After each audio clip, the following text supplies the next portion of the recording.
President Xi Jinping will not attend the king's coronation. In what is considered by many as a deliberately provocative move, the man responsible for the crackdown on pro-democracy protests in Hong Kong is expected to be China's representative at the May 6 celebration instead. China's President Xi Jinping has snubbed an invitation to attend the coronation of King Charles III. Instead, the man who spearheaded China's clampdown on pro-democracy protests in Hong Kong is expected to attend in his place. The move to send China's Vice President, Han Zheng, to the historic event has been slammed as outrageous and disrespectful by critics appalled at his handling of demonstrations in Hong Kong in 2019. Thousands of campaigners were arrested, many were injured and some were shot and killed. Mr. Han took a zero-tolerance approach to the protests at the time, labeling them as extreme and destructive acts. A source at the Foreign Office is reported to have said officials are pretty certain Mr. Han will be attending the coronation in place of Mr. Xi, adding that while heads of state have been invited, it is up to them who they send. Mr. Xi also avoided the funeral of Queen Elizabeth II last year, sending China's then Vice President Wang Qishan in his place instead.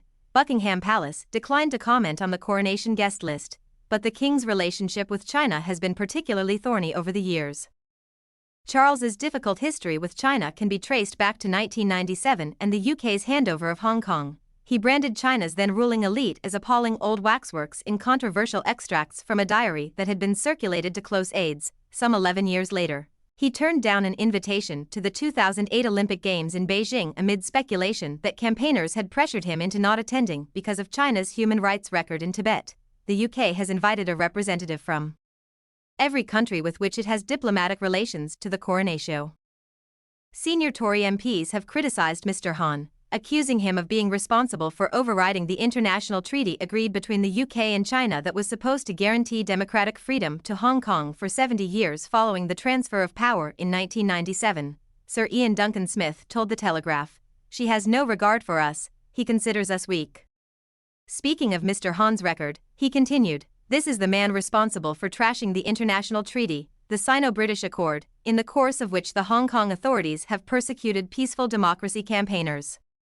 Having this man here given his role is outrageous," former Housing Secretary Simon Clarke said. Han Zheng, who has led the extinguishing of civil liberties in Hong Kong, ought not to be welcome at the coronation. The Chinese government is acting ever more aggressively in the region and across the wider world, and the UK should make it clear that we utterly deplore the actions they are taking, whether it be against their Uyghur population or in their threats to Taiwan. There is a fine line between diplomatic statecraft and willful naivety.